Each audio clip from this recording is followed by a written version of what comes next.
Welcome to the Echo Sportscast Spotlight interview. I'm Paul McLean. And I'm Dave Dale.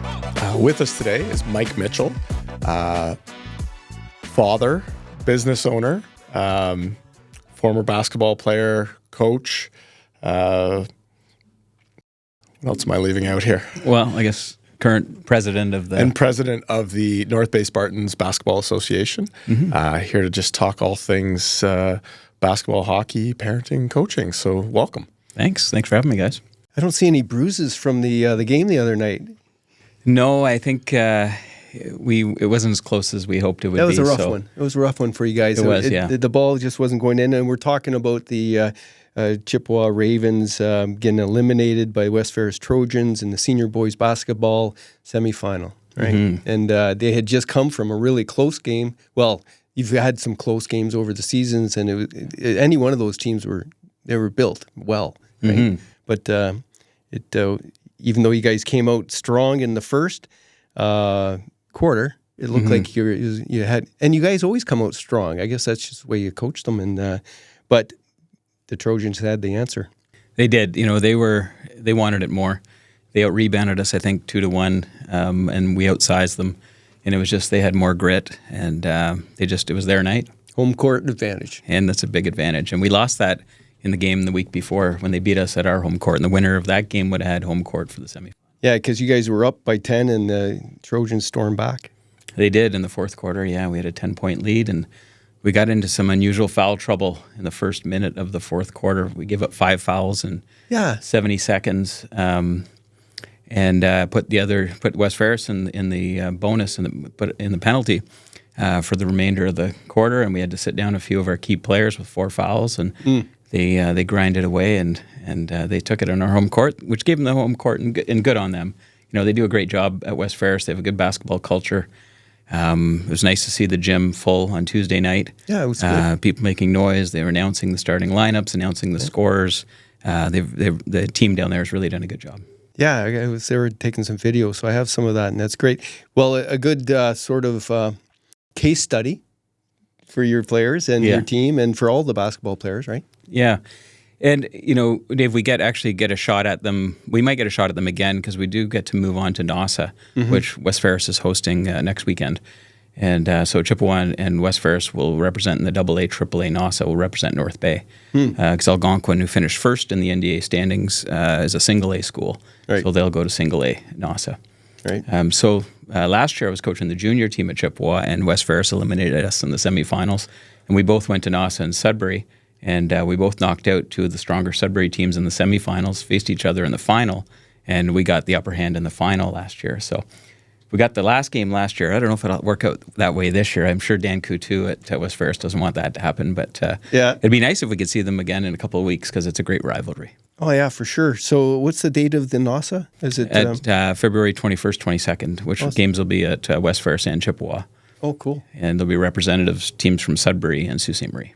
And so we got some more good basketball coming. So this this conversation will go very well. Yeah, and actually after NOSSA, West Ferris is hosting AA OFSA. So there'll be the best 20 teams from across the province at the AA level will be in North Bay for OFSA as well. Yeah, so that's their second OFSA as well because they had the women's basketball in the fall. They hosted that OFSA as well and went really well. So it's good to see bringing that here, giving kids a chance to play and be in an OFSA. So. Yeah. So are you going to bring a bunch of Spartans there to be involved? Well, we, the nice thing about the Spartans program is we have kids from all the schools playing on the team. So there's, in every game you see in high school, there's a couple of players on each team that have played and grew up playing in the Spartans program and developing their skills. And then they play against each other during the school year, and then they come together and play on the club team and travel Southern Ontario and play in the winter or spring, depending on their age groups. Well, yeah, you can see the development over the years and the camaraderie with the guys. Even after they're finished their high school, of course, they get to play with each other sometimes, Canadore and Nipissing, and they move on. So that's right. Yeah, they'll play together in the men's league in the summer. And there's 3-on-3 league down at the waterfront courts, or the Oak Street courts. And the kids will keep playing into their 20s. It's nice now. We have kids from our Spartans program, graduates that are volunteering and coaching now in the Logan Roy at Algonquin, helps coach the junior and senior team. He's a Spartans grad. And then my son, Gabriel Mitchell, helps coach the junior team at Chippewa. And they both came up when we got the elementary age Spartans program going about 10 years ago. Those boys were both in, I think they were in grade 8. And so they were sort of the first beneficiaries of more basketball opportunities here in North Bay, which really coincided with Nipissing bringing basketball in about the same time, which was about 11 or 12 years ago, and Coach Chris Cheng coming in and recruiting some players, and also offering some developmental opportunities on the weekends up at Nipissing University as well. So there's those kids that are now in their early 20s really were the first to benefit from it, but the kids that are in high school right now, especially the ones playing in the senior teams, grade 11 and 12s, and then the guys who came back for grade 13, they got to start and develop when they were in grade 4 or 5, which wasn't available in North Bay before this. So we're seeing the level increase, of basketball in North Bay in the boys and girls side. And I think a testament to that was last year at NOSSA when it was Chippewa West Ferris in the junior NOSSA final, both of us eliminating Llewellyn and LaSalle, 2 perennial powerhouses in Northern Ontario, and had an all North Bay final, which had been, I don't know how many years. I think someone had mentioned to me it had been 12 or 14 years since a junior team had won NOSSA from North Bay. Or maybe it's just a Chippewa team, I can't remember. But and it had been a while. So we're seeing the fruits of those programs blossom now, and it's really nice to see the kids playing at a high level, and on the girls' side as well. Basketball has been a part of your life, your entire life, really. How do you see the difference between, obviously a Spartans program wasn't around when you were a kid. What first drew you to basketball in a hockey town? And a pretty solid hockey player, 6 goals the other Monday night too. So don't sleep on him when you're talking hockey. But how did that go? Your development in basketball in your youth, and you went on to play at Queens. I started out in hockey and all sports. I loved all sports, and I really enjoyed hockey. And I guess in my cohort, there were a lot of really good hockey players in North Bay. I got lucky to play with some of them, went on to be NHL draft picks and players. But I was a late bloomer. And, there was hitting in hockey when you were 11 or 12 years old. Yeah. And I was a late bloomer. So, the hitting, I didn't have much of an advantage at that level. And then I tried out for the school team when I was in grade 7, one of the smaller guys. And I made this team. Al Cunningham, I remember it was my first coach. He picked me, took a chance on a slow, short guy. And I realized the big guys, they couldn't really hit you. If they did, it was a foul. Yeah. So I liked that. And then there was a really good basketball program at Canberra College back at that time. Kerry Vinson was an American who came here and coached. I remember Kerry. Remember that? They competed for the OCAA championships every year. Rob Roy played for him. Rob, the current referee now in North Bay. Rob played for the team. Another Len Pipano's, another North Bay fellow, used to play for the team. And they were a really good team. And the men's league was good. And they brought in a lot of camps, so I got involved in that. There was some good coaching available. And I just loved the game. And, of course, it was Magic and Bird. Then, the Detroit Pistons, Michael Jordan. Basketball was really becoming more mainstream. That's Kerry reminded me of the White Shadow TV show. Yeah, he even looked a bit like him. Yeah, his claim to fame is he played with Pistol Pete Maravich in college. Oh, okay. Yeah, he used to tell everyone that. So he was a pretty cool dude there. Yeah, he was interesting for sure. I used to play in the men's league when I was 15. And, of course, he was a grown man. He used to trash talk me in all the men's league games and tell me that these games were too late. They were past my bedtime. What year was that? Oh, that would have been 89, 90, maybe. I covered the men's league in 89. Did you? Yeah. And I remember writing about, of course, the Panthers back then. Yeah.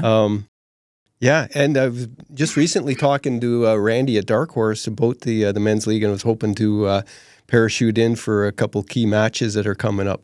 As before the playoffs. Yeah, I think the caliber's pretty good now. Yeah. And my son's playing it, and went and watched a few games in the summer. Well, name some of the other guys playing there, because I recognize the guys he was saying. In the men's league? Yeah. Well, I think a lot of the top players, I haven't watched that much, so I don't want to leave anyone out. But Dustin Anthony, he had a great university career playing out in the East. At St. FX, and I think he's been one of the top players in North Bay for a long time. And he's kind of reaching that age now. He's in his early 30s, where I think he's still on top, but there's going to be some guys gunning for him. And Sam Levac, who's coaches at West Ferris, he played at Laurentian, and he still plays and competes. And Mike Dupel. He's been in that. He's one of our volunteer coaches in our Spartans program, and he's a great player in the men's league level. So there's lots of guys out there. Yeah, it's a sort of a hidden sort of gem there still going on, a men's league that's competitive for some of the teams anyway. Yeah, no, it's great to see it carrying on. Oh, that's cool. Yeah, Kerry Vincent. Yeah.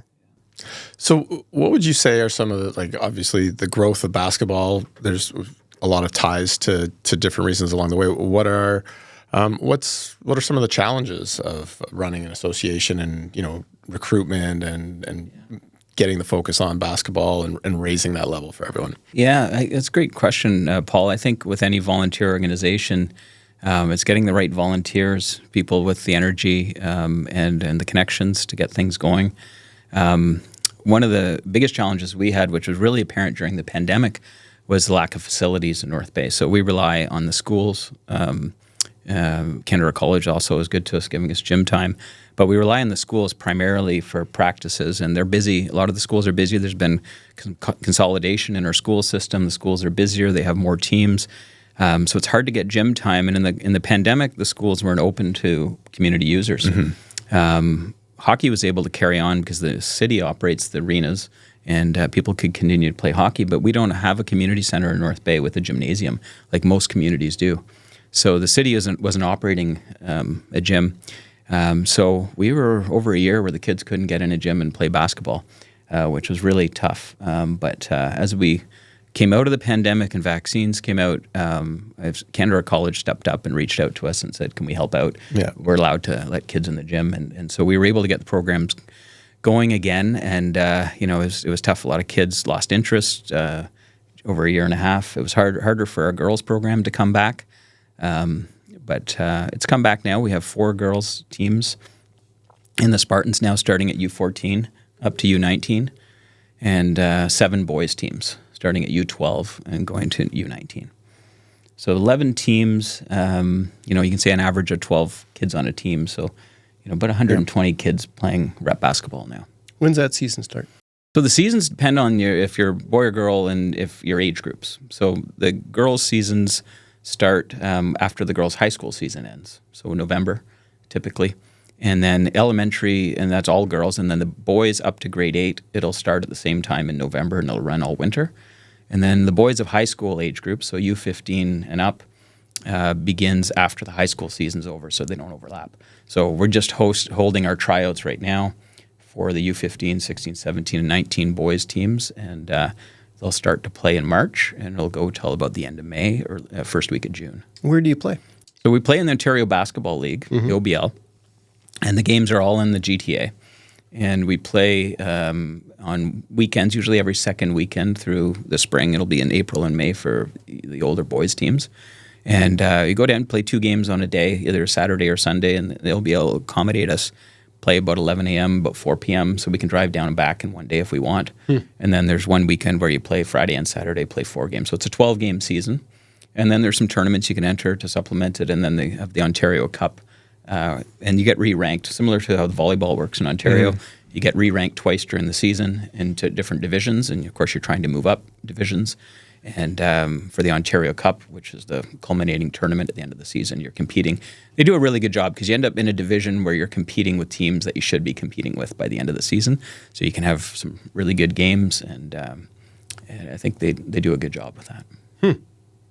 2 of our teams this year aren't competing in the Ontario Cup. They're kids that are mainly new to basketball. Our U12 girls team, and there's one other team, I can't remember which one, but they'll just play in some tournaments.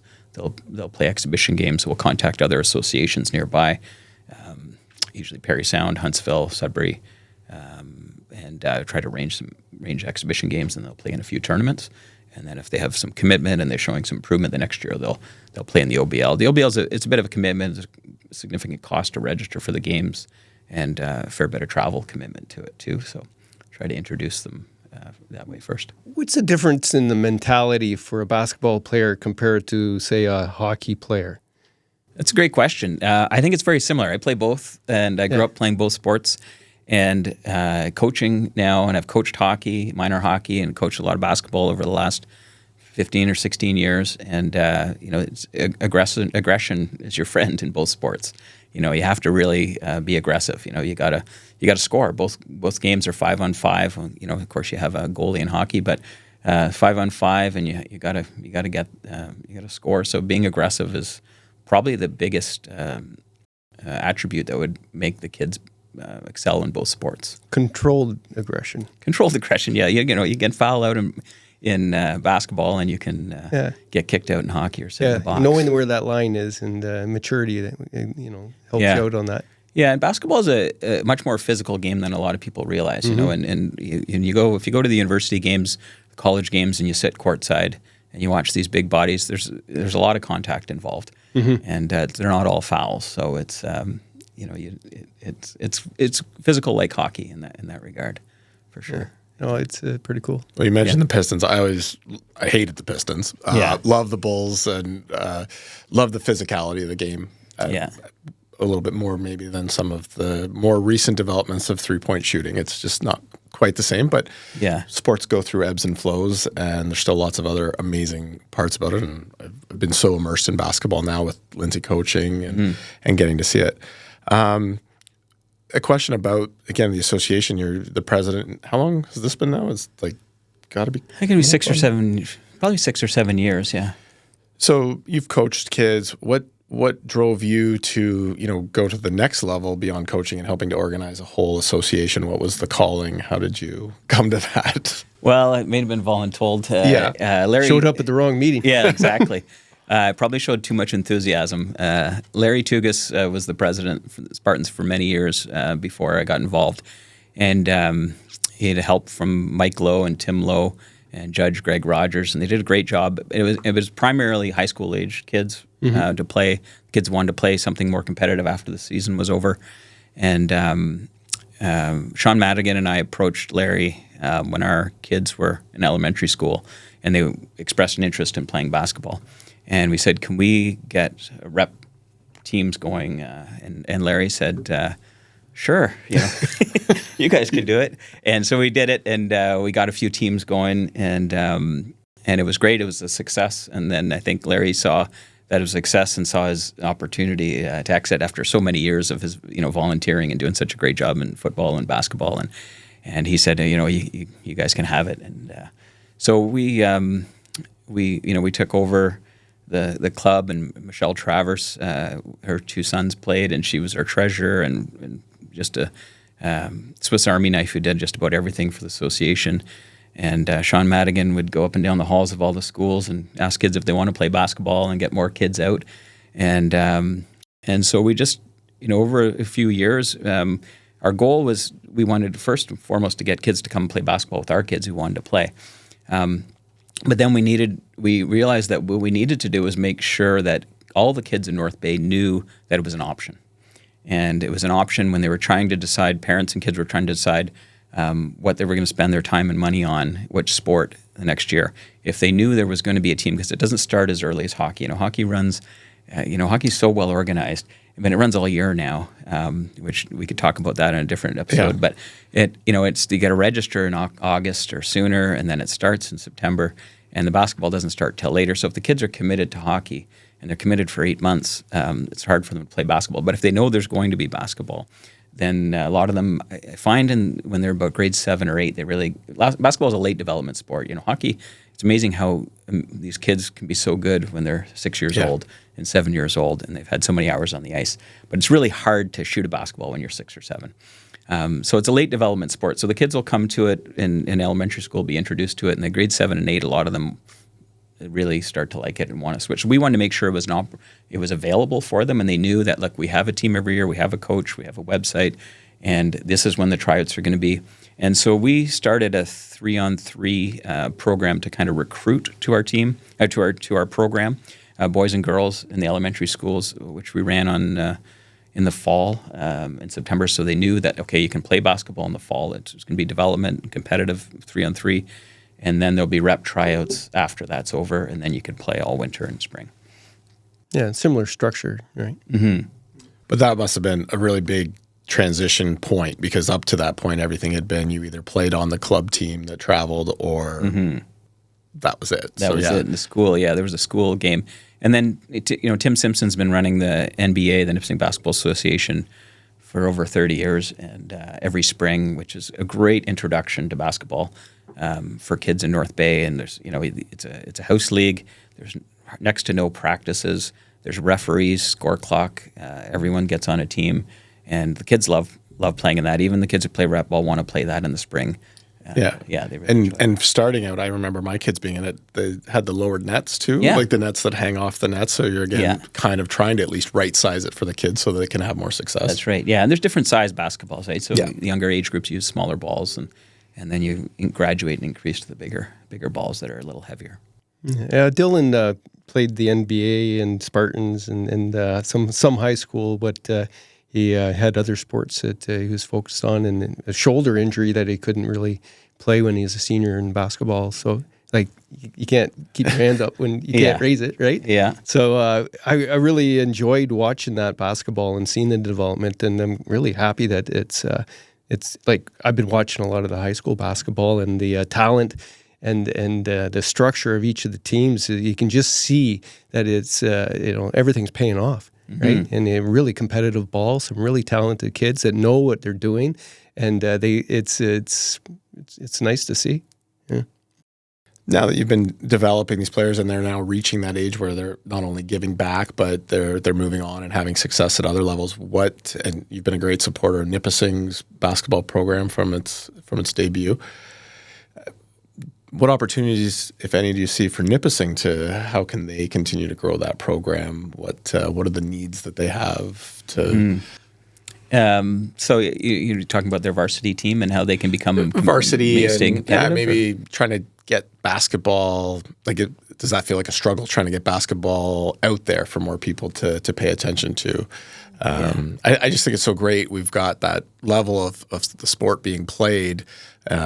It's hard for Nipissing to get that message out for people to find the time to come watch. That's right, and it is. And the challenge Nipissing has is they play in the really tough OUA East with perennial powerhouses in Carleton and Ottawa. Yeah. And Queens, especially in the last few years. Mm-hmm. And so they can put together a pretty good team, but it's really hard to have a winning record and make the playoffs. Yeah. And, when we saw Nipissing making the playoffs, I'm going to say just before the pandemic, when Coach Chang had his initial class that came through their fifth year, and they ended up in the playoffs. More and more people were coming out. Of course, when you're winning, people like to come and cheer on a winner. Yeah. It's hard to, Nipissing lost a pretty lopsided game to Queens last weekend, and it's hard to get people to come out and watch. Like, I'm a Queens alumni. Yeah. And I didn't go. And I like to go to the games and stuff, but I knew it was going to be it'd be a little lopsided. But I think it's when you get some of those good teams that are top 10 in the country, it'd be great if they were promoted a little more, and we could get people to come in. Nipissing had a great 6-man club program going for several years, which kind of fell off the wayside around the pandemic. And I understand they're looking at revitalizing it. They were getting good community support and more people going to the games back then. But like I said, it's a challenge playing in the OU East. And, and it's there's lots of competition for people's time. In North Bay in the winter. Well, you can't have a losing team in North Bay and expect fans. They just don't show. You need to be winning or competitive, right? Yeah. Hockey as well, right? There's just as soon as you're losing, right? Somebody will look for something. You got something else to do. My one pushback on that one is always you can't that culture doesn't create itself. You've got to go out and do that. It's funny, up in Laurentian last night watching both the men's and the women's play.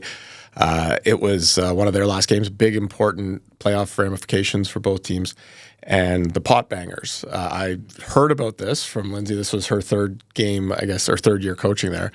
And so happened to be in town, went to go see it. And it is insane. You've played in it and seen it. Maybe you can describe a little bit of what they are. Yeah, they've created a culture. They've been successful in Laurentian. Their basketball program's been successful for so many years. Yeah. Going back 30 years ago. And they've stayed competitive.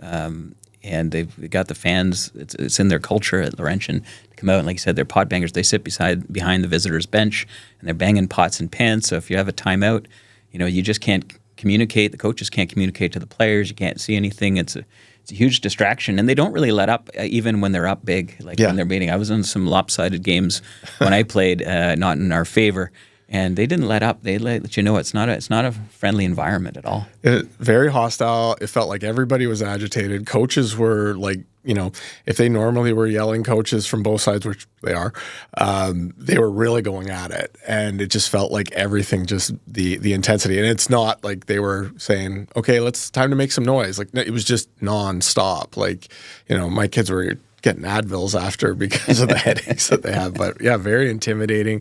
And I just thought, what an amazing experience for those kids on both sides to get to play in that. That's win or lose. It's something you'll never forget.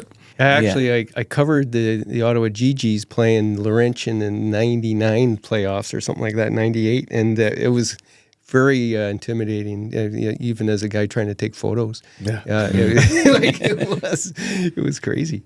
Yeah. It's, they had, like I said, they had some success a number of years ago. They had one of the best players in the country in Sean Swords 30 years ago, and people started to come out. They created that culture, and it stayed there. So I think you need some initial success to get some interest, and then they should be able to sustain it. So, they were crazy before. Were they? Yeah, they just needed a fire, I guess. Can't believe they're worse. I would love to see, something that how much more can we add to the experience that our local kids are having? And if that starts at the top, I think there's, the band at Schollard. Could they be made available and come up and do that once or twice a year and get a chance to perform? And, I think their parents and their grandparents are excited to watch the kids in the band as much as, the parents and grandparents are excited to watch the athletes.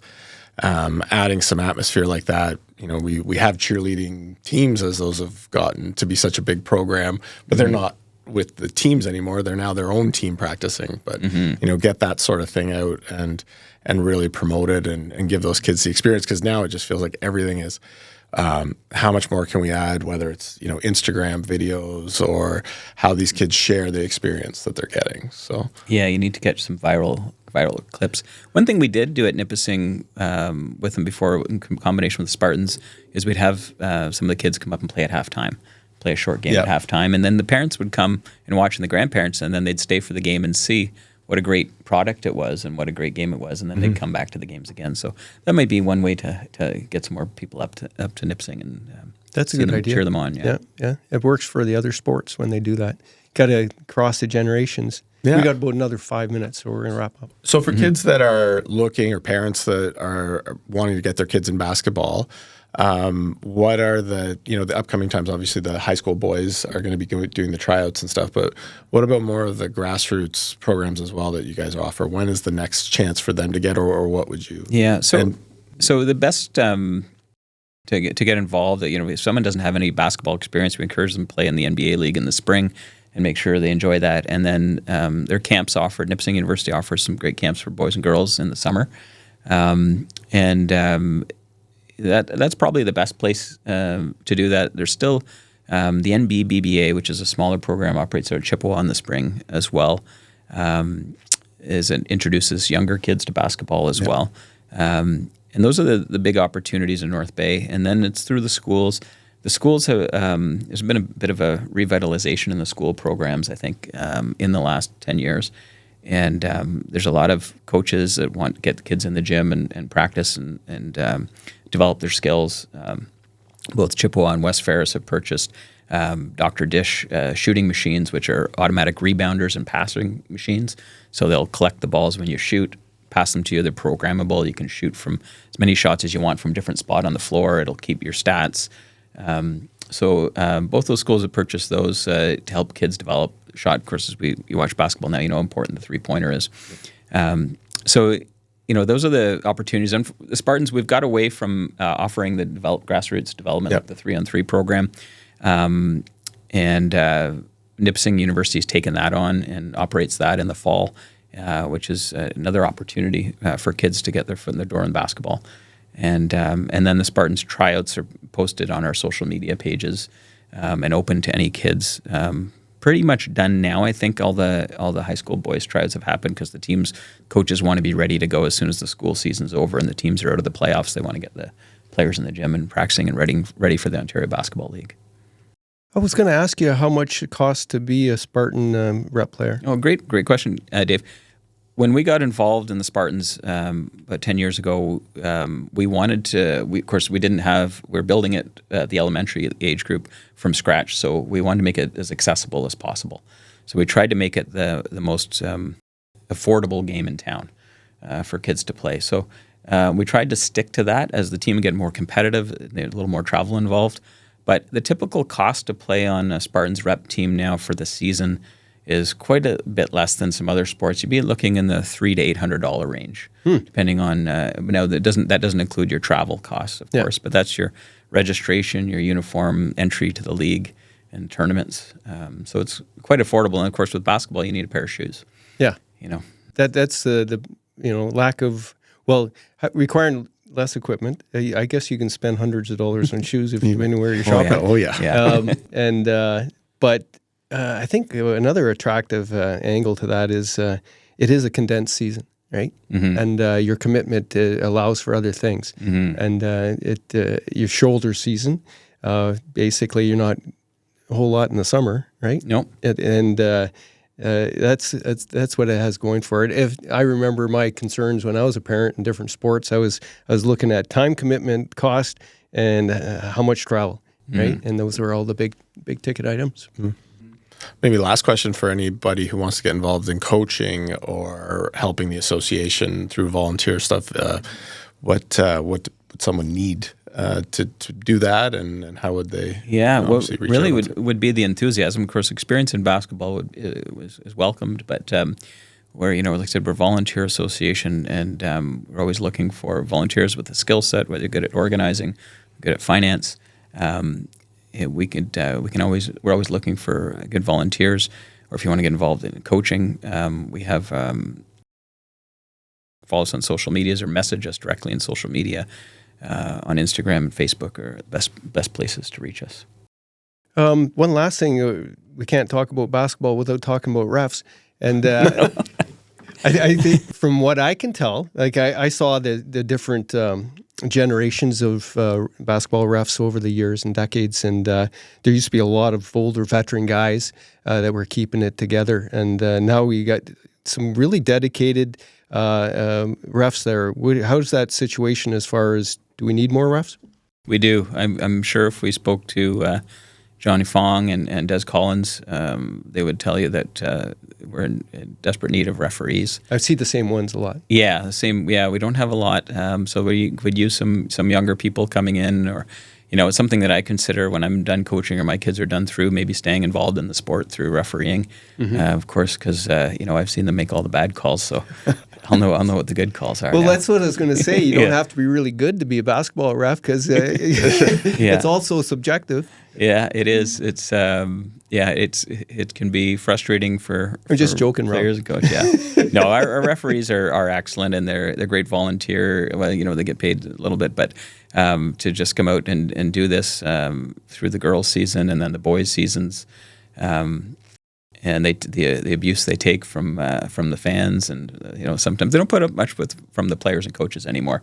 I noticed they've been quick with the technicals this year. I've been on the wrong side of those myself. I saw quite a few tees going on in that game on Tuesday night, and I just wanted to add, just to close out, like there was really good fan support at Algonquin's game as well against the Bears, which almost upended the Barons, right? It was a 2-point game, 65-63 or something like that. Yeah. And there was a very vocal crowd there.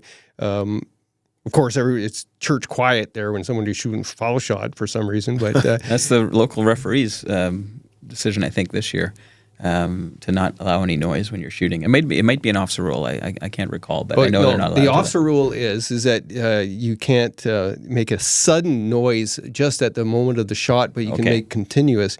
But some of the local leaders in the league here have interpreted it that you can't make any. Yeah. So the refs actually enforce the officer rule, but the conveners are enforcing the other one. That's my read of it. Yeah. I think they should just allow for cheering and police the sudden noise, because that's just rude. But everybody could enjoy the game because just that atmosphere. And I think the Trojans home game there with you guys, I thought that was very good. Good cheering from both sides, right? You guys had a lot of support. Yeah. I think the NDA finals are going to be great next week, with at West Ferris, and Algonquin will have home court advantage. So they'll host game 1 on Tuesday. It should have gone tonight, but it's a snow day. Yeah. So it'll go Tuesday and then over to West Ferris on Wednesday. Yeah. And then game 3 would be Thursday if necessary back at Algonquin. But I'll be there watching. It'll be a great atmosphere. There's a lot of kids that I've coached and watched grow up and play, and I just think it's going to be a great final. Yeah, and the juniors too, eh? And the juniors as well, Scholar Hall and West Ferris. And that game will start, West Ferris has home court, so they'll play at 5 o'clock on Tuesday at West Ferris. Right on. Okay, cool. Thanks a lot for coming in. Thanks, guys. Yeah, this is cool, and we'll keep following this, and lots of good basketball to come. You've been listening to the Echo Sportscast Spotlight. I'm Paul McLean. And I'm Dave Dale. Thanks for sharing and commenting and liking, and because that's how we generate views, which our advertisers appreciate.